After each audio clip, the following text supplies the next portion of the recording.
Welcome back, creatures of the night, for another watch-along episode. This time I am joined by the great Randy Turco as we begin to watch Fully Loaded 1998, where Undertaker and Stone Cold Steve Austin fight Kane and Mankind to try and capture their first tag team championships together.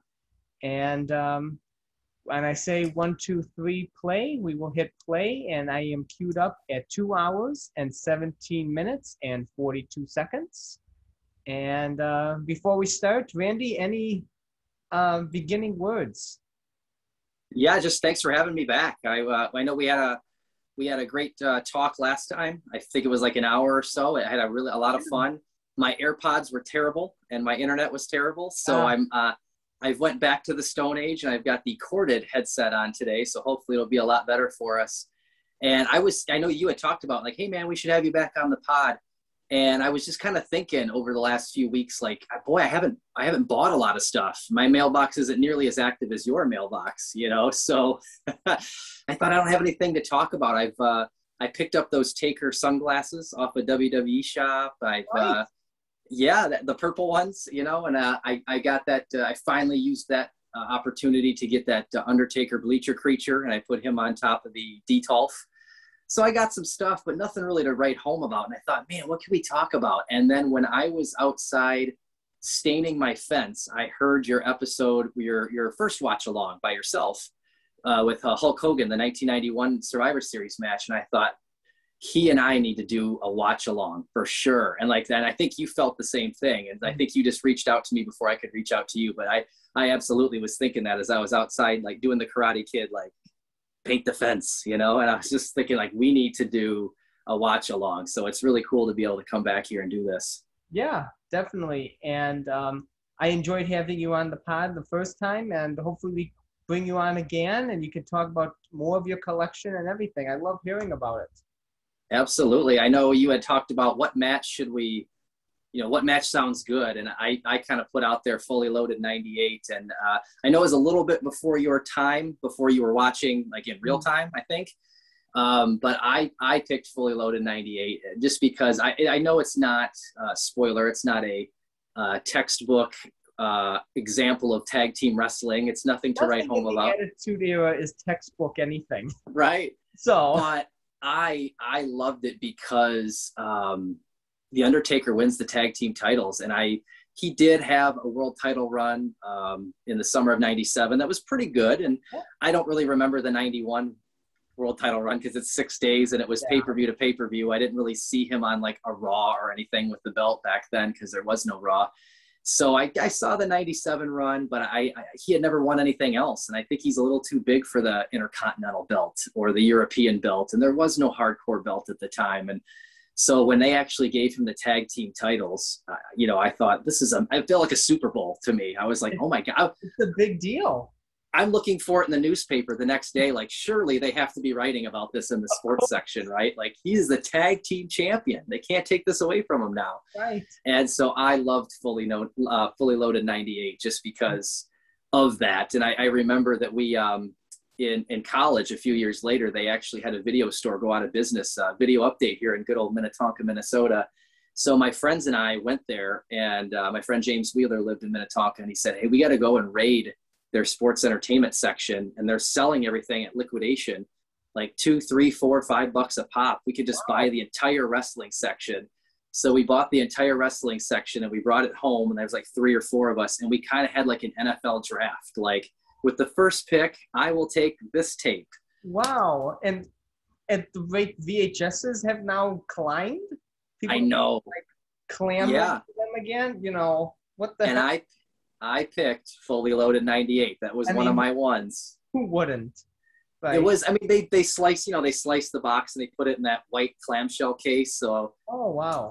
Because, people are going to be renting it. So like they cut the box and they slide it in that white clamshell, that hard plastic. So, but I did have that Fully Loaded 98. I was going to dig it up to show it today. Keep in mind, it's a podcast. Nobody can see it, but this is going on YouTube. So. Oh, there you go. Yeah. No, I think I was going to dig it out, but I think what I did is about 4 or 5 years ago, maybe 6, 7 years ago, when the when the network came out, I think I sold a lot of my tapes thinking I'll never need these again. Right? Right? That's what I did. Yeah. I sold my Blu-ray tapes and stuff. I'm never going to need this again. Yeah, I kept a lot of the ones that were like recorded off of my TV, but like all the actual WWE Coliseum home video stuff, like I sold it, on eBay 7 years ago thinking I have no use for this. Oh my gosh, so dumb. It's okay. I've done dumb things with my collections in the past, stupid me. Just got to rebuy it, right? Yeah, I mean, my wallet hates me, but right. It's funny you picked Fully Loaded, because when I had the first poll up asking about the watch along, Fully Loaded was definitely one of the options, because I wanted to focus on firsts, like first title reign, first WrestleMania, yeah, first tag team championship, and I think the other one was first Hell in the Cell. And sure, Fully Loaded almost won. It didn't. You picked it. Perfect. Here we go. Right. I'm excited. It's perfect. And it's funny you mentioned about the Intercontinental title. I mean, I wish they would have given him it. He would have been a Grand Slam champion. Right? Yeah. They would have just given him the Intercontinental belt against Goldust. I know that Bruce Pritchard always says he doesn't need titles, and he's above that, and he's a better chaser, and that's probably all true. But as a fan, I want him to have it. Win the match. Right. I mean, come on, give us something here. Give us a win. Right. Okay. Well, I think the audience is ready for Fully Loaded. Let's do it. 98. Again, it's 2 hours, 17 minutes, 42 seconds.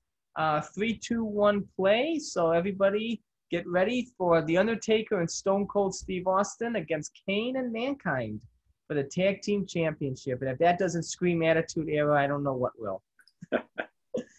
So 3, 2, 1, play.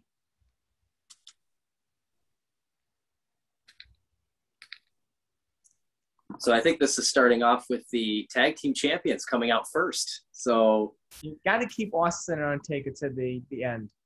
Absolutely. And I kind of remember the Talking Taker episode covering this a couple of years ago.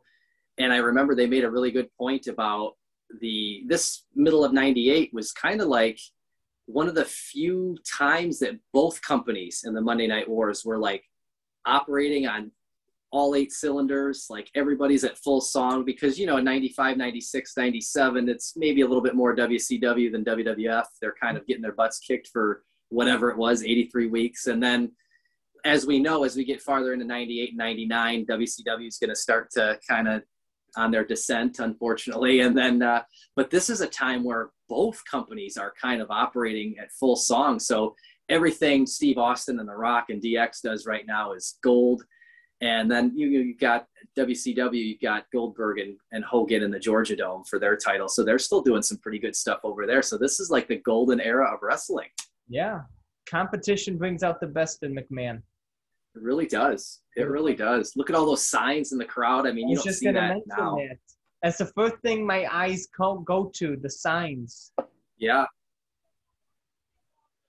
It's where you can voice your opinion before there was a Twitter.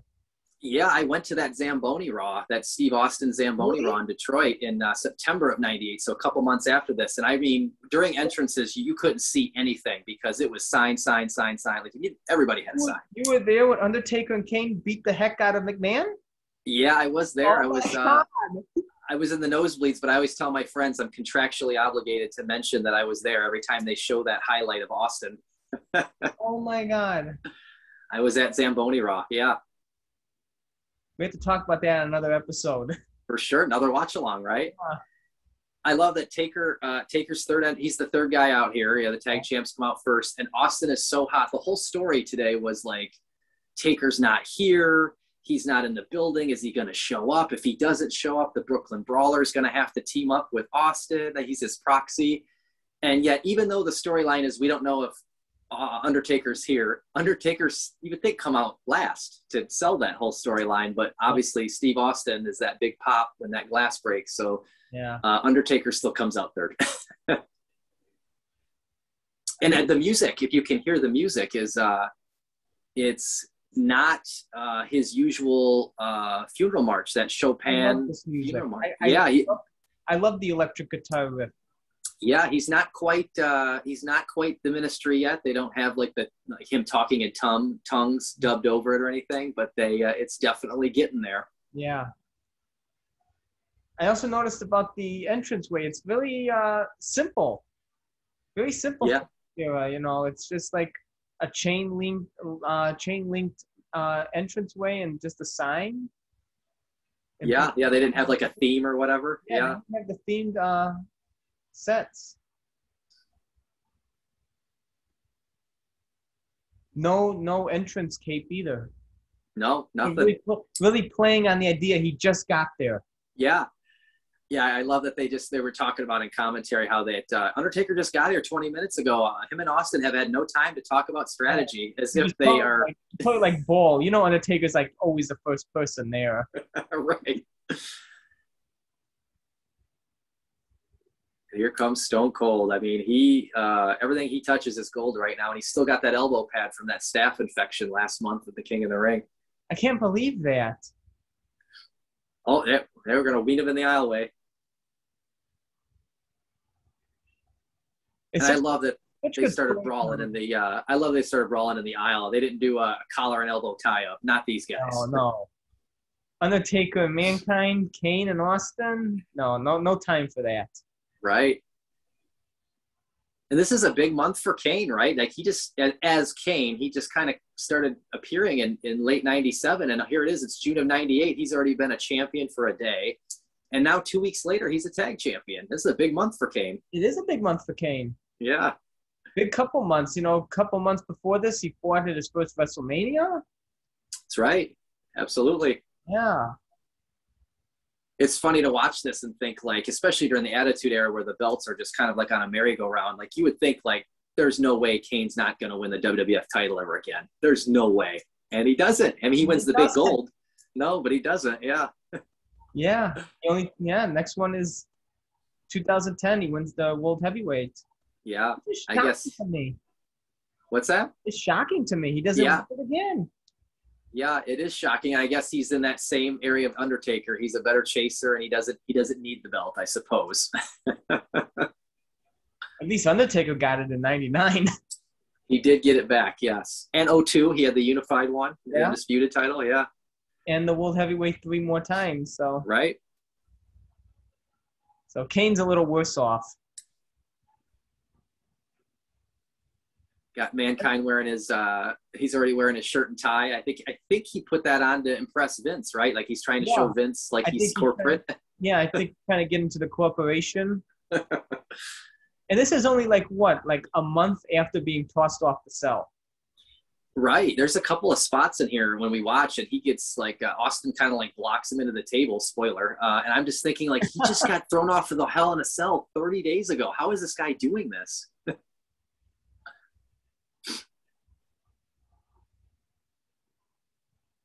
Oh, there's that Thez press. Yeah. One of the all-time best moves to ever do on like a wrestling video game. Yeah, that one and Undertaker's running DDT. Those always my go-tos. Sure. Oh, almost tried for the stunner there. Oh, Kane got out of dodge. Yeah. No thanks. I'm not up on my Kane costume, so I notice he's wearing the 2 sleeves today and not the 1 sleeve. But I can never remember what came first, the chicken or the egg. The 1 sleeve he debuted in. I feel like that's right, yeah. Yeah. I think they just started doing the 2 sleeve with the Undertaker dressed up as him. Sure. So then now you never know, are you getting Undertaker or Kane? Who is it? Yeah.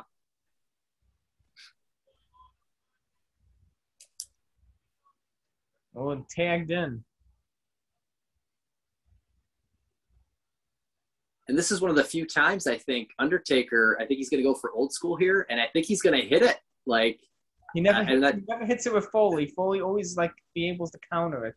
Oh, he doesn't go for it yet. He does this leg sweep. I think he does it in this match, and I was very surprised that he actually lands it because it's low percentage. Oh, is he going to give him the finger? I love that scene. That is he's trying to tag him. He's just trying to tag him with 1 finger. He's just trying to lightly tag him. Yeah. I love how he like breaks Austin there. He's just like laughing.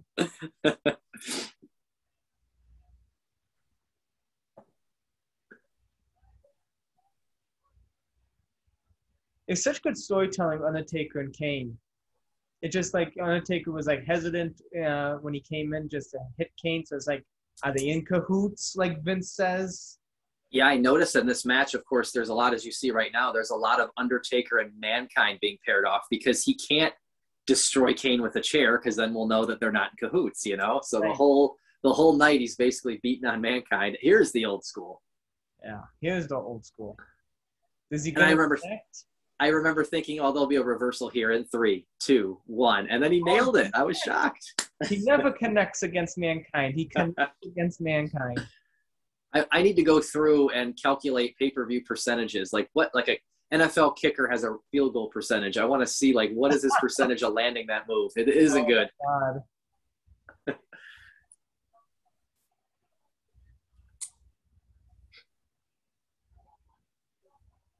And of course, Vince, in true Vince McMahon fashion, uses such a 1950s term as cahoots. Yeah, I remember I got a lot of my vocabulary from Vince McMahon. You know, whether I'm in junior high and I'm saying cahoots or debacle. What a debacle! What a debacle! People are looking at me like, what? Who says that wrestling isn't educational, right? Oh, right. Where did you learn your vocabulary from? Vince McMahon? Yes. I'm glad you noticed. Right. Oh, there we go. He's going to give him a choke slam. Oh, I guess they're not in cahoots. Kane has choke slammed the Undertaker. And he got up pretty far, Taker did. How old is he at this point? He's what, 30, 36? He got up pretty far. Yeah, he's 33. 33. There we go. I can't do math. This is why I'm a lawyer and not working in science. Math. Right. I can't. That's a good bumper sticker. I can't do math. I'm a lawyer. Right. Yeah. This is if we're afraid of math, we run away from math. We go to law school.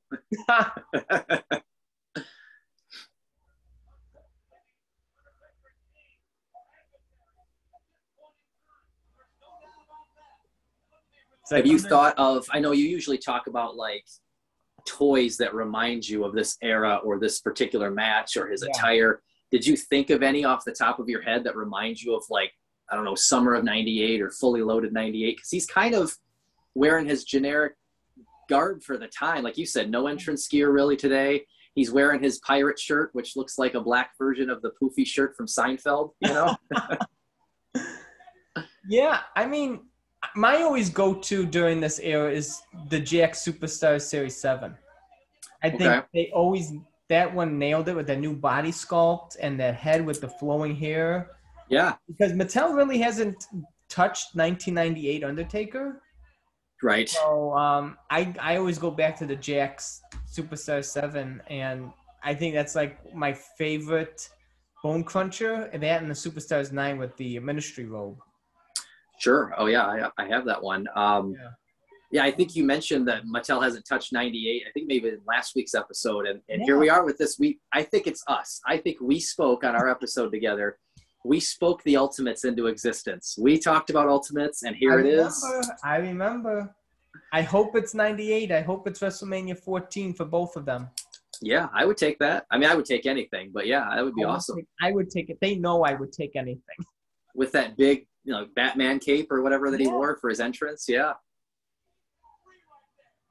I mean, if they can do a Ric Flair robe in an Ultimate, they can do that.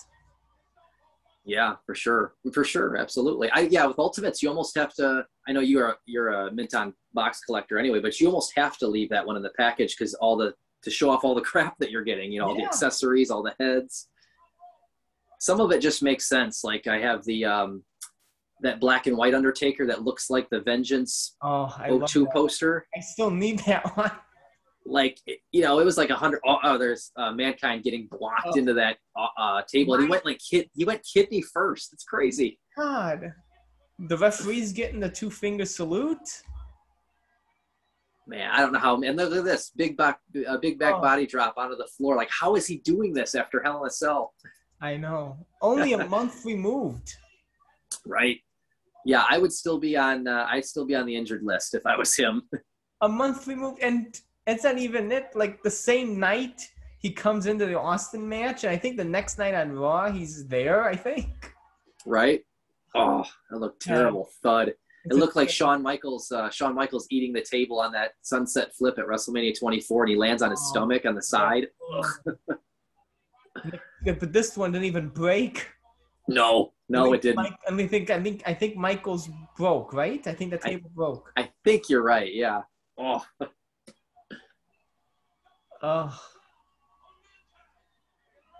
you're right. It's mostly Undertaker Mankind. yeah. They kind of split off together because he can't really kill Kane, and because then we'll know. And the whole point of this is not to know where he's at. Oh, hot tag. Yeah. Kane just pushes Undertaker into Austin. I love how they call that a tag. Right? It's like,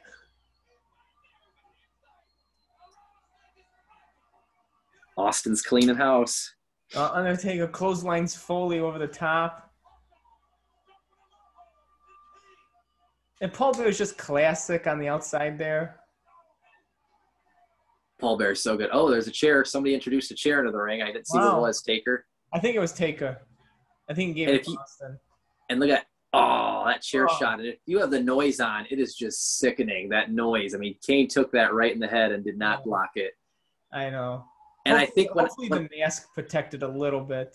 Yeah, when I was a kid, I used to love that. Like, yeah, take his head off. You know, and now I'm 40 and we know a little bit about CTE and stuff, and it just makes me nauseous. I'm the same way. I still say, take his head off. Nice.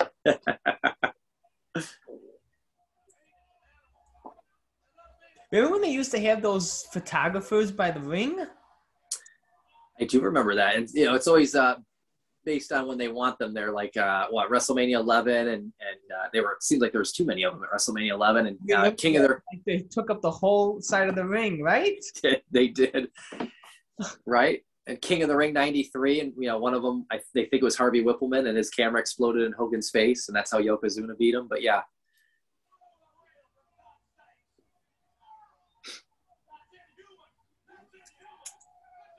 This seems almost like it's a good match. It is a good match. And they're hot for it. The crowd is hot for it. Crowd's hot for anything right now. But this almost feels like Raw. Like, it feels like Raw. I mean, it's a tag team match, main event. And that's not a bad thing. It's just it feels like a Raw main event right now. Because usually back then, Raw main events were tag matches. Yeah. And they were hot. I mean, people were up for it. Yeah. You got 4 big names in there. Of course, you know, people are going to want anything. I love that you've got 4 names in there, like you said. You've got the WWF champion, the hottest guy in the industry, Steve Austin. The other 2 are tag team champions, and yet the whole storyline, the whole focus is on the Undertaker. Where is his allegiance lie? So I do like that he's the non-champion, but yet this is what it's all about, is him. Where's his allegiance? Is he in cahoots with Kane? He just arrived.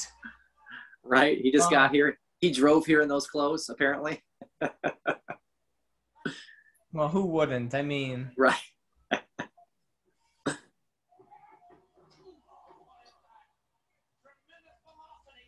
Kane throwing him in there with authority. Oh, I know. Unprotected Irish whip just slams into the turnbuckle. Oh, and an elbow to the throat, and then he warmed up the elbow before he delivered it. He slapped it a couple times. That's good stuff. It is.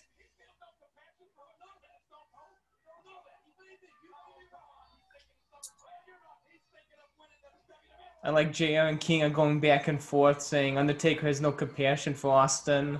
And JR saying, you don't know that. You don't know that. He's the Undertaker. He doesn't show any emotions. How do you know? You can't show emotion.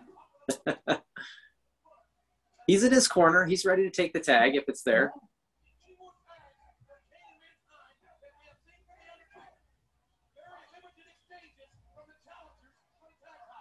I had thought about thinking about toys from this era. I had thought about, like you had mentioned, that Ringside Collectibles Undertaker as Kane. That was only, I mean, they did that a couple times, but that action figure is based off of the first time, and that was only like 2 weeks before this. Yeah, that's right. Yeah, Taker, I think it was Taker, Mankind, and Kane, triple threat. You know, winner gets to face Austin at SummerSlam, and then Taker doesn't show up. Yeah, right. Yeah. And then that was proof enough for Vince to say he's in cahoots with Kane. Yeah, it was such a great moment. And then the other one I thought of wasn't really representative of this tag team championship, but I've been thinking for a while about that, like that Hall of Champions, 1999. I talk about that almost every time I have the ministry segment on my podcast. I love the Hall of Champions figure. I love it.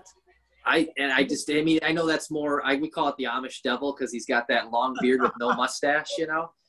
And that's more of the ministry 1999 Big Show tag team champions, but it comes with the tag belt. And I think, man, I don't really have a tag team championship representation in my detail. I could use that, but I think those are like a hundo. I mean, maybe more sometimes. Oh, I don't know. I was lucky enough to find it once. I found it in a Case Fresh box in Target. Oh, it's perfect. And I just talked about this on the episode from yesterday. I wish they would do more colors of that figure because he wore purple, green, red. The outline on his chest, yeah. Yeah. They can re-release that so many times. But I didn't think that rose that much in price. Oh, wow.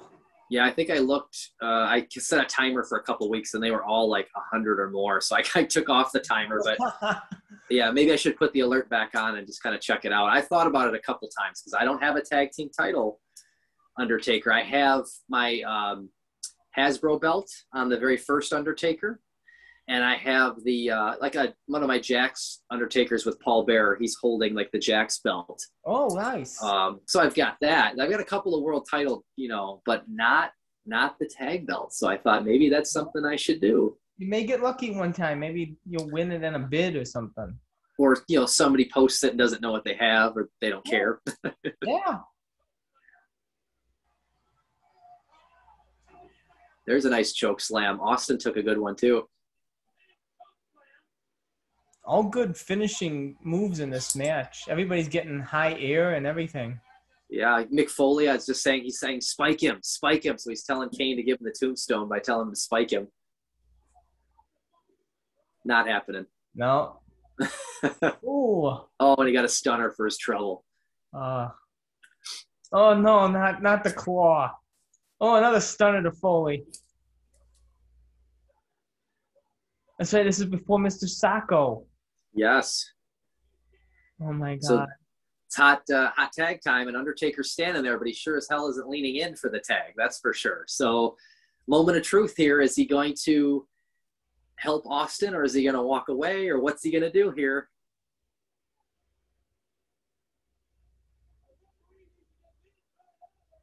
I love this era of Undertaker. I just love watching stuff back from it. He's so good in here. For sure. Oh, he's crawling.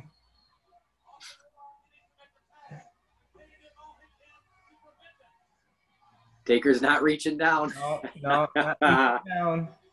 Not yet, at least. It's kind of mulling it over, and then you see, like, yep, his conscience is going to get the best of him. Like, all right, screw it. Let's go win the tag belts. Yeah, I want this win. Here we go. House of Fire.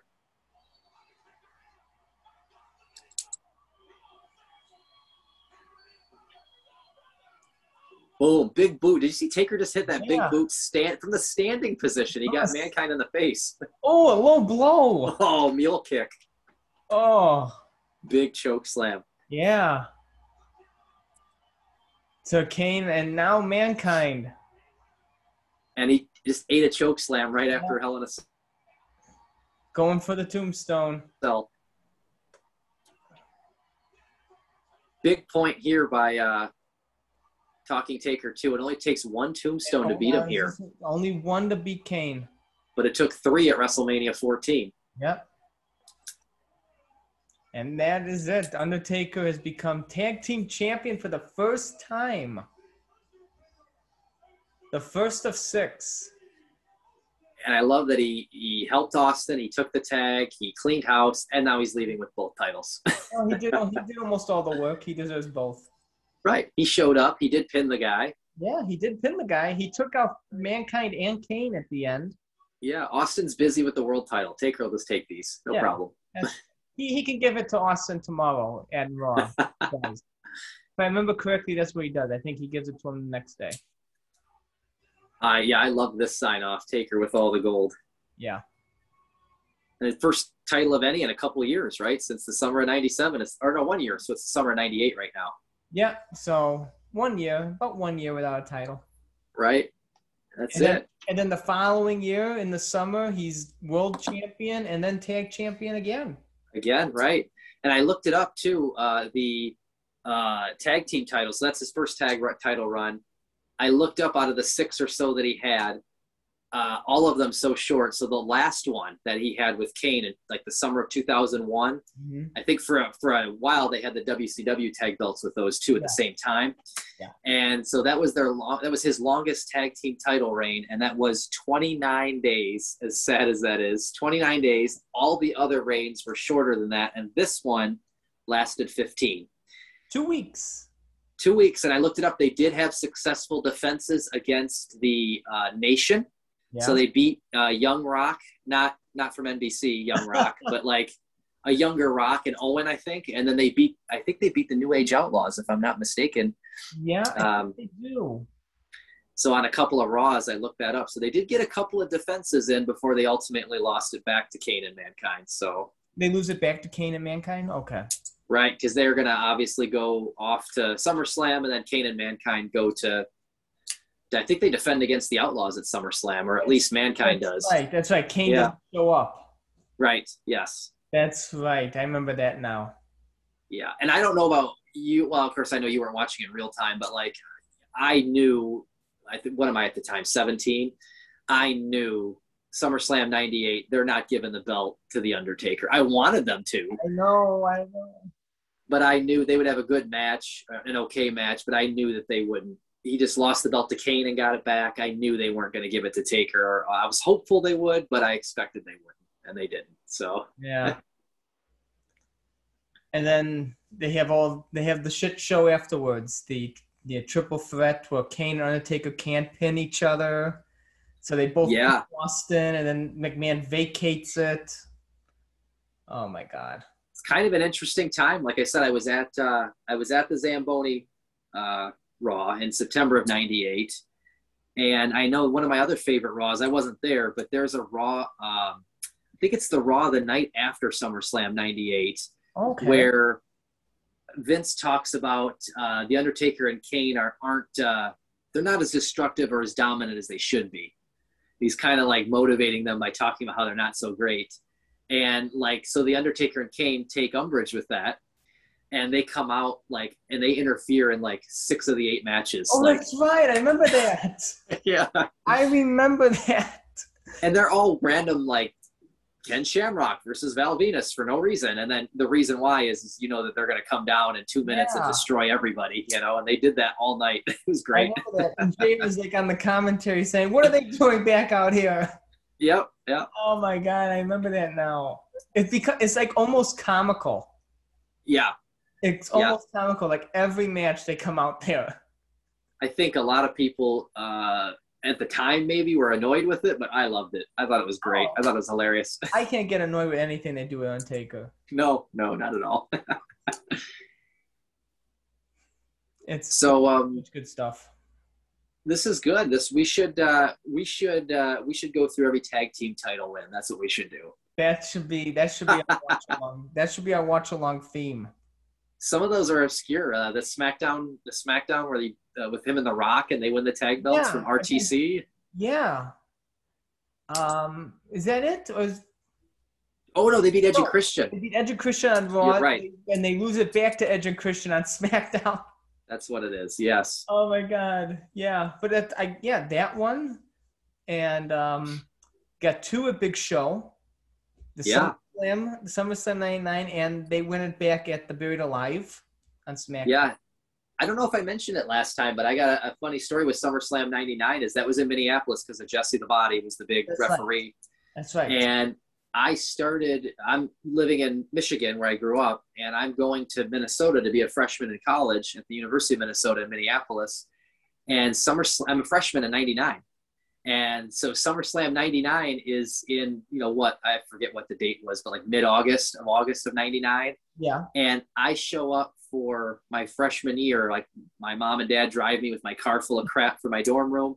I show up Labor Day weekend of 99. So I missed SummerSlam 99 by 2 weeks. Oh my gosh. Are you kidding me? I know. Unbelievable. Well, then same thing for 1999, 2 months later is Survivor Series 99 back in Detroit. Right. And you're in Minnesota. And I'm coming home for Thanksgiving break, but I come home. I can't remember. I think I come home too early.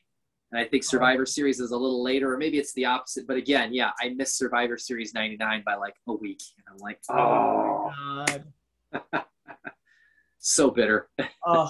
99 is not your year.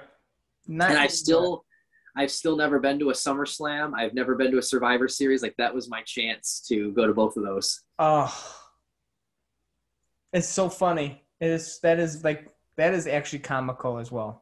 Yeah, I've been to Manias. I've been to the Royal Rumble in 2009. Wow, that's a good Royal Rumble. Yeah, it was. I mean, Taker didn't win, but I knew after Taker won in 2007, I probably would see that again, But Randy Orton won with the help of Legacy. He had Legacy with him that kind of helped him get through that Rumble, and he won. So it was a good Rumble. Undertaker made it near the end, right? I think so, yeah. I think Legacy took out Undertaker. That was a good run. I'm a fan of the Rumble, period. So I was just happy to go. Yeah, I think I know a lot of people that are like, I almost like Rumble more than Mania, same as Mania, maybe. Mm-hmm. So it was really fun to go to the Rumble. But yeah, I've still never done SummerSlam or Survivor Series, all because of 1999. Funny you mentioned the Rumble. I wish they would have given him a second Rumble win. I'm surprised he only got one.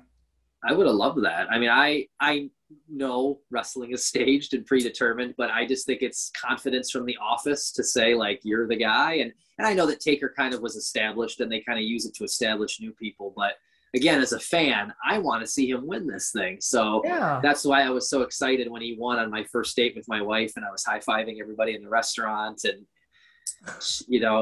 that's why I was doing that. And yeah, I would have loved if he got a second one, but I knew that he probably wouldn't. So yeah. He's such a selfless guy. I wonder, I wish I could know how much they offered him. Like, oh, you want to win this title? Or, oh, you want to win this Rumble? That'd be a good thing to find out. Like, how many times has he been offered certain things to happen? And then Taker says, nah, I'm good. We don't need that. Maybe I wouldn't take that back. Maybe I don't want to know that. Maybe it'd just be pissing me off more. Like, oh. Right. Are you kidding me? Yeah, just the same as I've heard that he was willing to give up the streak, at various times throughout the streak. He was like Orton, I think, Edge. I heard Mark Henry, of all people, like he was up for it if they were, and Vince said no. And I just like, oh my gosh, like the streak was everything to me every year. And I still can't believe that ended, but because I thought that was the one thing that he could have. Taker was never the Austin or the John Cena or the Hogan, but the one thing he could have was the one reward he could have for being that constant through the Monday Night Wars and never leaving or jumping ship was, hey, you didn't win 8 million titles, but you got the streak. And I know. And then they took it from him.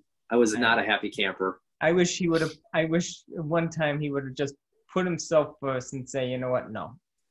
Right. He should put us first. He should say, you know what, I'd be willing to job out to Brock, but I think Randy Turco in Minneapolis would really, I can't do that, Vince. It would break Randy Turco's heart. Right. Yes. That's what we need to think about. I can't do it. I just can't do it. But this has been fun. Yeah, man, it's been great. Like I said, we should definitely do it again. And I mean, if I get some major purchases, we could just chat it up, or worst case scenario, we could just do another watch along. And I'm open for any type of watch along, but we could run through the tag team titles. I think the next one would be SummerSlam. Yeah, we could do it just a mix of both. You can like bring out some of your collection, talk about it, and then we can just after that go right into SummerSlam 1999 and then talk more afterwards. Yeah, heck yeah. I dressed up for the podcast again. I wore the I love that shirt. Yeah, it says Lord of Darkness on the back. Yes. And I dug this one out from under the bed, that under the bed storage container I got. And this one, I looked for one that said copyright 1998. I looked for one, and just so it'd be from circa the same area. But you probably can't tell, but like this is like a triple XL. Like I don't know what Really? what was I thinking in 1998? Like, look at your dad. He's 5'11", 150. Like, you are not going to need a triple XL, sir. I don't know what I was thinking. I remember having that when I was a kid, like a youth size. Nice. I love that design. I love that shirt. I bought any like house show I went to in high school or college. Like I bought, if Taker had a shirt, I don't even care what it said. I'm buying it. Forget it. So I don't have every one, but I've probably got a good 25 shirts upstairs from a lot of biker Taker shirts. So that kind of tells me you're sitting on a gold mine with those shirts. Yeah, and they're all in good shape. Like I have so many shirts. Believe it or not, people will buy a triple XL Undertaker shirt. Oh, for sure. Yeah. My buddy Doug sent me gosh, what did he send me? Oh, Christian, the Captain Charisma shirt from 2005. Wow. He had it just sitting in the back of his closet. And he finally sent it off to me, and that one's at least a large. And I'm a medium, but I could pull off a large. Yeah. And the one I had, which is still in good shape too, the one I had was like double XL because I'm dumb. So I put it on eBay for like $40, and I thought, who's going to want this shirt from 05 that's triple XL? And it was gone. I mean, somebody bought it. See, a lot of people don't care about the size. It's just having the merchandise. You know, there's a shirt I'm chasing. I probably shouldn't say this because everybody, including maybe you, will be in on it. But well, that's okay. I'll take this out of the podcast. I was chasing that. I don't know why I didn't buy the red Big Evil shirt. So he had that Big Evil shirt that was red right before he got buried by Vince and the American Badass was over. And it was red, and it said Big Evil, and it had a fist on the back, and it said like, "Oh yeah, fighting his way of life" or whatever. They made a figure of that. And then like on the sleeve, it's got like a flame on the sleeve, and I don't know why I didn't buy that. Like, because wrestling shirts are all black, and that's cool. I can live with that. But like when you see one that's white or red, you know, it's like wow, it really like especially pops. Undertaker. Yeah, like they never do it another color. I've had ticklers for that, and either if somebody posts it, it's either not in great shape or it's 5XL, and I'm a medium. And then somebody posted a medium this week, and it was $100 or $120. I'm just like, for a T-shirt. Yeah. Man, I don't know if I can justify that. I can't. That's why I haven't bought any vintage shirts. Right. I can't justify the price. I just can't. For something either I'm going to wear or not properly display. Right. It's like, but I want it. And I'm like, but I can use that money for something else. Right. It sits under my bed in that storage container. And I might bust it out, a couple of those shirts out for WrestleMania or, you know, I'm going to go to the Rumble at my buddy's house. I might bust out some of those shirts. I wore a... That's what they're best for. They're best for like wrestling get-togethers. I think I wore to the Rumble this year. I wore a Reverend Devon shirt from 2002. Oh my God, you have a Reverend Devon shirt? Yeah, I got it from my buddy Doug again. He had it in the back of his closet too, and it was like what else does he have? He's got a lot of them. Like I want a lot more, but I've gotten him to part with a couple. There's a couple that he's got in there. I think he's got a couple of good Angle shirts from back in the day. And, wow! But I got him to part with Reverend Devon and Captain Charisma. So wow, yes, Reverend Devon and Captain Charisma. When he's got Kurt Angle, it probably took some strong arming there. I think the Kurt Angle is like the 3 eyes Kurt Angle shirt too. I mean, oh my gosh! I know. I would love to have that. Oh wow! And he told me, he said, I picked up a lot of them. Like WWE Shop just had like probably in 02 or 03, it just had like a $5 flash sale, and it's just like a bunch of their old shirts, and he just bought them all and then did nothing with them. And I'm like, oh my God. Why wasn't I there at that time? I know, right? Right. Oh. I know. Some people. That's when they had that I think that sale or whatever, they were pushing summer stuff, and I was like, well, do I need purple Taker shades? Yes. The answer is always yes. Yeah, I mean it's purple and white like your shirt, right? So like Yeah, the 30th anniversary earned shirt. yeah, I love baseball tees too. I love those with the 3/4 Yeah. sleeves. Yeah, Mm-hmm. I've been rocking those shades everywhere I go. Daycare pickup. I'm gonna be rocking them on my road trip. Yeah. So Yeah, I like the sleeves. Yeah, I wore this out once and someone said, did it shrink? I'm like, excuse you. It's a baseball tee. it's a baseball tee. Yeah, I love those. Yeah. I have to pick up those shades now if it matches the shirt. You should. Yeah. You should. Solid investment, right? Solid investment. I mean, it is Undertaker merchandise, so it counts. And I'd been wanting that Bleacher Creature for a few months now, but I didn't want to just buy it alone. Like, I'm like, well, if I'm buying something else, I'll throw it in for $10. Like, that's cool. And then I needed like $5 to get over the free shipping threshold. So I ended up getting that gingerbread ornament, that gingerbread man. The Boneyard one or the just regular biker? No, it was the Boneyard one. I've got the strangely I have the regular Undertaker gingerbread man. I've had that for a couple of years. I don't remember where I got that from, but yeah, that Boneyard Undertaker was like $4.99. I'm like, I don't really need him, but he gets me over the threshold for free shipping. So do I want $4.99 for the thing, or do I want $6 for shipping? You always choose Undertaker merchandise, and the answer is always yes. For sure. That was I went to like Undertaker, all items, cheapest to most expensive. Cheapest to most expensive. And that was at the bottom. And I'm like, all right, let's do it. It's always good. I got a decision to make in November. We put up the tree. Like, do I put it up? Do I put it on like a doorknob or something? Do I leave it in the box? I don't know. We'll see what happens. It's a big decision to make. Probably your biggest decision come November.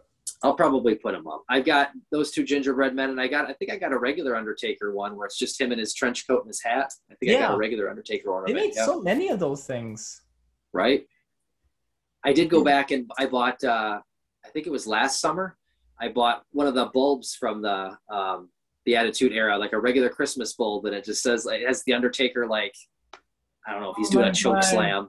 And then it has his word mark on the back, like an Undertaker with his font on the back, you know? Mm-hmm. And so I found it on eBay for like $20. I mean, I vividly remember this. I think we had the one when he's with him kneeling. Okay, doing the Shakespeare pose, yeah. Yeah, I vividly remember those Attitude Era bulbs. Oh my God. Yeah, so we got the upstairs tree is like the classy tree, right? With all the classy tree. With the clear lights and the white lights and all the classy ornaments and the places that we've been and pictures of us. But like the downstairs tree, that's multicolored. That's my chance. Fun tree. That's my chance to put up all my crap, and that's where the Undertaker goes. That's the right. Well, as you would say, that's the classy tree. That is the classy tree. This is down here where I am in like the man cave area, so that's where the tree is. So that's where the Undertaker stuff goes. Then that becomes the classy tree. Absolutely. Yeah. Yes. Next time we'll do SummerSlam 99, do Undertaker and Big Show versus Kane again, and X-Pac. And X-Pac, I'm game. Awesome. You bring out some of your collection, we could talk about it. I'll bring out some of mine. And if anything new pops up, we can talk afterwards like we did now. Sounds good. And you know what's funny is we did the episode today in July, and it's Fully Loaded, which was in July. So it's 23 years ago this month. Oh my God. And then if we do, let's say I go on my trip or whatever, let's say if we hook up again for SummerSlam, if we're serious about it, we'll hook up again in August, let's say, and that'll be 22 years that month, right? I can't believe it. Just saying. That's perfect. It's perfect. I'm definitely game. I don't have any idea how long that match is and if it's worth it, but I would imagine on pay-per-view it's got to be at least 15 minutes. It'll be worth it. I think so. Oh, yeah. It's definitely worth it. I think it's at least 15, 18. It's got to be. Something like that. And that's what today was, so. Yeah, definitely. And we got enough stuff to talk about beforehand and afterwards. Afterwards. We got filler. We're good. Yeah, we got filler. We're definitely good. I just talked about on yesterday's episode. King of the Ring 99 is 22 years ago. The highest rated one on Raw, Undertaker and Austin's 22 years ago. Wow. I know. And I remember that. I remember watching that as a kid. Like, I've been stockpiling my podcast, so you'll be part of my rotation as we drive 10 hours to Detroit or whatever it is. Yeah. Awesome. So I try to like get in the hole with my podcast. And then of course, when you do 20 hours round trip, you burn through all of it. Oh, So no problem. Yeah. You'll burn through a lot of them. Right. The key is waiting for the toddler to fall asleep and like take a nap in the car, because otherwise. Luckily I don't swear in mine. So. No, you don't. No, but you just can't. He will talk the entire time, like just talk. And so you got to wait for him to die out, and then you can turn on like podcasts. If you want to hear it, My wife and I do this. Have you showed him anything with Undertaker yet? I meant to ask you that. I don't know if I asked you that last time. I don't know if he's seen Undertaker. He watches so much current wrestling, but I don't know if he's seen Undertaker. I think he has like some stickers, so that he gets some stickers to put on his shirt, and he's got Sesame Street and all that stuff. But somebody bought him, maybe it was my sister-in-law, somebody bought him old wrestling stickers from the Attitude Era. Maybe not the Attitude Era, but like 2005, 2008. And so the Undertaker is part of that. And so he's like, who is this guy with the hat? And Now's your time to shine. Right. I said, no, that's my favorite guy, and so that's the Undertaker. So he wore the Undertaker for a day on his shirt. And so he did get a chance to look at that, but he is obsessed with wrestling. He wants to wrestle before bed. Like he wants to wrestle in our bed as the ring, and he wants to wrestle. And he has this toy belt that the Easter Bunny brought him, like the toy $14 WWE title. Nice. And so he wants to wrestle for his belt every night. And then now a couple of days ago, we started wrestling, and he said, no, Daddy, you got to get out of the ring. You got to get out and you got to go in the hallway. And I said, why? And he said, Mommy has to uno dos us. And I said, what? And he said, we got to go in the hallway because Mommy has to uno dos us. And he wants Mom to introduce us. Yeah.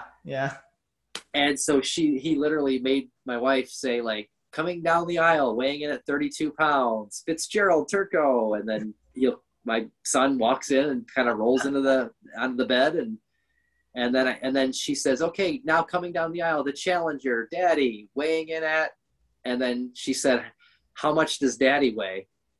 And then my son said 200 pounds, which is not true, not a close at all. But apparently I weigh 200 pounds.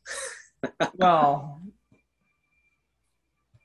all muscle. All muscle. I was gonna say, yeah, you're getting close to that triple XL with the muscles and everything. Right. This giant. Yeah. Pool cover that I'm wearing. Oh, mm-hmm. Oh my God, that's funny. That is funny. So he's obsessed with wrestling. I'm just glad for that. Yeah, eventually he'll be obsessed with the Undertaker. It's just a matter of time. Right. It's just taking that love of wrestling and then hooking it to the Undertaker and past wrestling eventually. Yeah. Yeah, of course. Yeah. And you never know. Maybe he'll see him currently one day. Maybe he'll come back. Hopefully. He's got to at least make appearances, like before he goes in the Hall of Fame one day. He'll make appearances. I don't know if he'll wrestle, but he'll make appearances for sure. Yeah, like I always say, it all depends on how convincing Vince can be. Sure. Do you think if he does wrestle again, and I know you're open to it, but does he need to wrestle? What do you think, a regular match? Does he need to wrestle in a tag team match, or does he need to wrestle in like another Boneyard type match to kind of cover up anything? I don't think he'll do another cinematic one. Really? Okay. I think if he's gonna end another one, he'd rather end it in a ring, because that's what he wanted to. I don't know. I think some part of him still feels like he got cheated out of the ring match. Right, in front of people and people. I think he'd be fine in a tag team match. I think he'd be fine in a regular match. As long as he wins, I don't care what match he's in. Sure. And I really don't think, the match could be anything. It doesn't really need a storyline, because for Undertaker, you could just show up and get challenged, and that's fine. Right. Yeah. I'm okay with him being done too. If he wants to be done, that's fine. But don't do the Shawn Michaels and like wait an inordinate amount of time and then come back in 10 years and be like, okay, I'll give it a try. No. Don't do that. No. I think if it comes back, it's got to be either this year or the next. I don't think he's going to wait any longer. Right. Yeah. Right? Isn't this year the? Oh no, they moved WrestleMania, didn't they? Is WrestleMania in Dallas? I can't remember. WrestleMania's in Dallas. This would be the year to do it if he was going to do that. Yeah. You would think. Yeah, it'd be the year for the Hall of Fame and another match if they're gonna do it. And you could do both because Ric Flair did both all at the same time. Did both. Right? Yeah. I am game for that, and I will be buying, just like you bought the 30th anniversary shirt, I will be buying all of the Hall of Fame stuff. Oh, I just can't wait. Yeah. I just can't wait. Yeah. Yeah. Maybe they'll even make a Hall of Fame figure. Oh, I would love that. Yeah. I would. They did that before. They used to give them like a little plaque and like maybe like a little stage thing. Yeah. They had the when Toys R Us was closing, our Toys R Us right here in town in Coon Rapids, my wife and I was like, hey, let's go there for the couple weeks before it closes out and let's see if there's anything on liquidation or something. Stupid moves. I went there and they didn't have much for wrestling, but they had the Undertaker. It was like a collection. It was in a purple box, and it's like 4 or 5 Undertakers throughout the years, right? Yeah. And I held it in my hands, and it was probably I can't remember if it's $15.99 or $19.99, but either way, not bad, right? And now it's like hundreds of dollars. I know. And I put it down. I was like, oh man, $15.99. Oh man, that's kind of a lot. I think it was originally $30, if I remember, because I bought it when it was released. Sure. I think it was originally $30, so $15 sounds right. It could have been 50% off, so $15 probably was the price when you had it there. And I'm like, oh no, I'll just leave it here, and if it's here later, maybe I'll get it for like half off of that, $7.99 or $7.50. Maybe I don't know what I was thinking, and then it was gone, and I never saw it again. I was just looking that up because I have Undertaker saved on my searches, and some of them popped up. It's like $180. I'm like, holy crap! Holy crap! Even if I didn't want to. Yeah, even if I didn't want to keep it. It's just 5 basic figures. Yep, just the packaging is all pretty. That's one of those ones that we were talking about earlier that you got to leave in the box for context, you know? Like that Vengeance figure, if I opened that and just put a black and white Undertaker loose, it would mean nothing, but it's got to be on the card with the poster to make sense. In a way, I'm glad it's on the card because now I don't have to buy the whole box set. I can just hopefully somebody could put it up on just the Undertaker figure on the card, and I'm like, okay, good. I don't have to get the whole box set. I can count this as done. Done. Yeah. The only thing in my experience, it's been a while though. When I was searching for that Vengeance figure for a few months, anybody that posted one, like I don't know what the situation was, but like none of them are like mint cards. Like all the cards had a couple of wrinkles. Like you just had, and so I gave up and bought mine. Mine was $100 and it's still got a couple wrinkles. I think it's because it was in a box set, so it like gets pushed around a lot in there. And it probably when people took it out of the box, they probably ripped it out from the plastic. I don't know how it's packaged in the box set. So sure. I'm guessing that probably has something to do with it. Yeah, because I've never seen anybody have a minty mint one, because that's what I was looking for. But I mean, literally post after post after post, like they all at least had some wrinkles to varying degrees. You know, some of them are better than others, and mine's got a couple wrinkles, but it was $100 even then. And I think it was only in Canada released. Yeah, so makes it even more rare. Yeah, and then you get it, and then you get it in your hand, and you're like, wow, that's cool. And then you turn it over thinking there's going to be some fancy thing on the back, and it's nothing. Blank? Is it blank? It's just cardboard. Yeah. Yeah, because they figure you get in the box set. Right. Why should we pay more to print on this thing? Put something cool on the back. And yeah, they should have put like the poster on the back. Right. Yeah, because is on the back of the figure, is the poster on the back of the figure? Yeah, it's behind him. Yeah. Okay. Well, they should have done it without being covered by the figure on the back. They could have done, put it again on the back, or at least write a little blurb about the pay-per-view. Something, you know? Okay. Yeah. Yeah, they didn't do that, but for that one, I had to leave it in the box because that makes sense. Have to leave that in the box.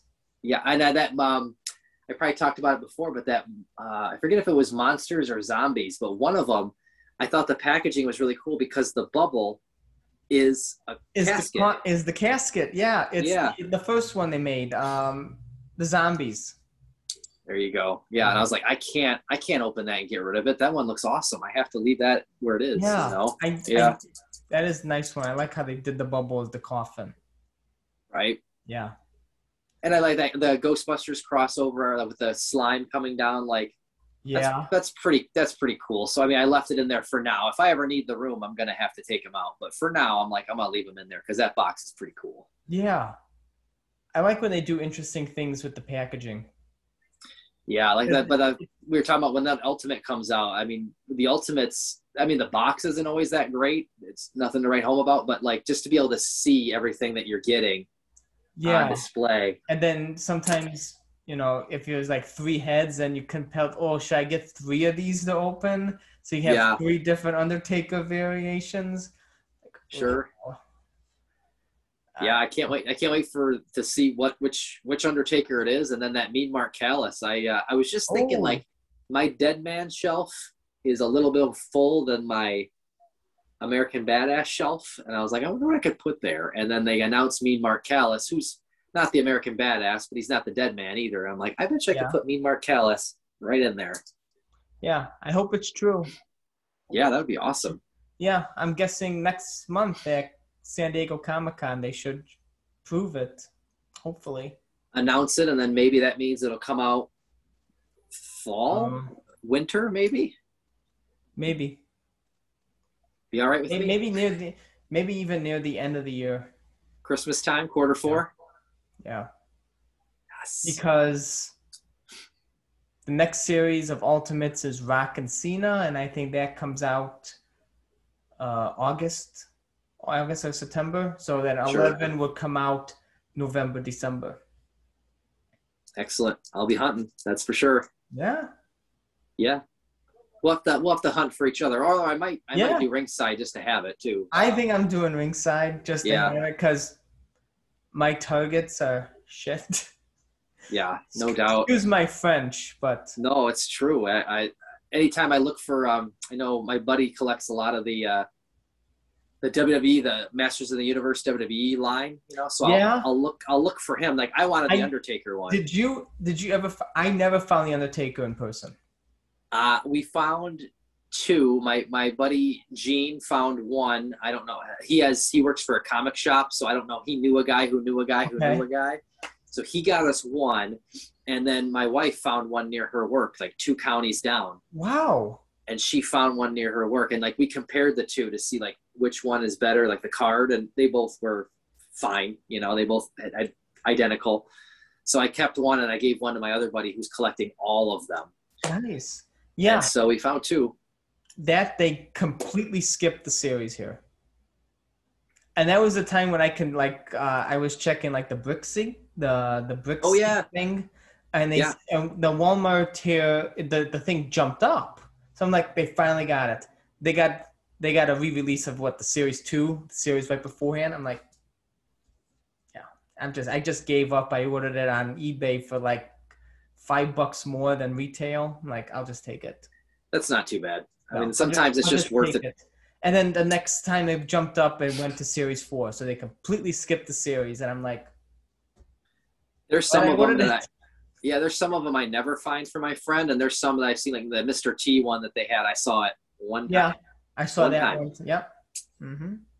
And other guys hang on the pegs forever, but there's some of them I see one time and one time only. So I just collect them up, and then we do the AEW pay-per-views every 6 or 8 weeks. So I'll just collect them up in my closet, and then, when the AEW pay-per-view comes around, I take him this sack of toys, and then he pays me. Whatever. Oh. It's fun to hunt, And they say Santa only comes once a year.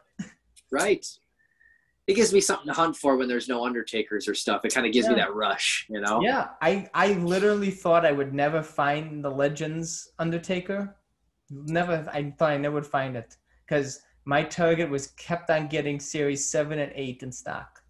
I'm like, I'm never gonna get. And then finally they got like 3 Undertakers in stock. I'm like, thank you. I mean, I think I told you the last time that we did this. I think I mentioned like, well, I just bought the one with the hard coat, like last summer. Mm-hmm. And I'm like, well, I'm good. I don't really need the soft coat. No, this one's so much better. Yeah, well, then I thought I don't really need it. So I wasn't hunting for it, but I happened to just see it at a Target, and it was right in front of me, and I'm like, dude. Yeah. Like, you can't just leave him there. Like, so I went ahead and I got the new one. You can't just leave a Taker behind. No, especially when he's just staring at you, and I know people are having trouble finding it, and I wasn't even looking. He was just there. Yeah. And I thought, dude, I got to grab this. So I grabbed him for whatever he is, $15. And then I ended up selling the other one with the hard coat, and I sold him for like 35, you know? Wow. So he essentially making the switch didn't cost me anything, you know? Nice. I like the hard coat one too, because it's different faces. So it's Right. like you can say the hard coat one is almost like 94 and this one's like 95. So Sure. But you know, if you're only gonna have one on display, I like the newest one. I like the hair and the face. The face. Yeah. Yep. That I wanted that Phantom of the Opera Undertaker, even though it's like 4 months of his career, but I wanted that Phantom of the Opera Undertaker represented somehow. Not even 4 months. I think I don't think so. Debuts it at Survivor Series and Hart rips it off in Royal Rumble. So like 2 months. Right. Yeah. But yet everybody remembers it. And what's so funny is it's like nothing, and Mattel has made like 3 of them. And 1998 is like everything, and they have made none of him. Right. I wonder why like, that is. I have no idea. Other than Jack's really hit that 98 button hard. But, I mean, this is Mattel. They could do so many different things with it, with the technology today, you know? Yeah. Yeah. I mean, I like the one that I don't have it, but Jack's put out the Deluxe Classic Brothers 2-pack. Okay. Yeah. Undertaker and Kane. I don't have that one, but they have Undertaker in the garb, the WrestleMania 14 coat. Right. And I mean, if Jax can do it like 15 years ago, come on. Mattel can find a way somehow, some way to make that Batman cloak or whatever. Yeah. Yeah. I would buy it. I'll buy pretty much any Undertaker they put out, but I would buy it. Oh, yeah. Well, you have to send me an updated photo of your display. I love seeing how you display him by the eras and everything. For sure. Yeah. I think on the side, I put in the window now, in the detail window, I put in there, just kind of hanging there, is that door knocker that says like, don't disturb me watching WWF wrestling. Oh my gosh. I just kind of slid it into the corner, and it sticks right there, and it's like awesome. I'd have to use tape or anything. That's great. That's fantastic. Is that one of those Coliseum things? Yeah. It's just paper. Cause I thought about putting it on like one of the doorknobs down here, but I'm like, man, this is paper. If my 3-year-old comes down here, like, nope. So I put it inside the glass. He calls the Detolf, he calls it like no touch wrestling or something like that. Like, he knows he can't touch the Detolf, so it's off limits. Nice. Right. Yeah. Well, this has been fun. Thank you again for joining me here on this very awesome watch along special. Yeah, man. Thanks for waiting for me to get better for a week. I did not sound this good last week. Of course, you have to sound you have to sound your best when talking about Undertaker. Right. I always tell people I've got a face for radio, but I've got to have a voice for radio too. So, and last week I did not have the voice for radio. Oh, well, you can't have that. You got to have the voice for radio. Absolutely. So you gave me a week, and I was ready to go this week. And I was glad to get it in before my trip, and then we'll be able to do it again maybe next month. Definitely. SummerSlam 1999 coming next month. I'm ready. You heard it here first. Yeah, you heard it here. Breaking news, another watch along, 1 month, SummerSlam 99, where we take a look at Undertaker's second World Tag Team Championship victory. Excellent. Yep. Well, I had fun, as always, talking with you. It's always a blast. Always is. Always. Yeah. Always. Can't wait for next time. I can't wait. For sure. Awesome. Well, you have a safe trip, and I'll talk to you whenever. Sounds good, sir.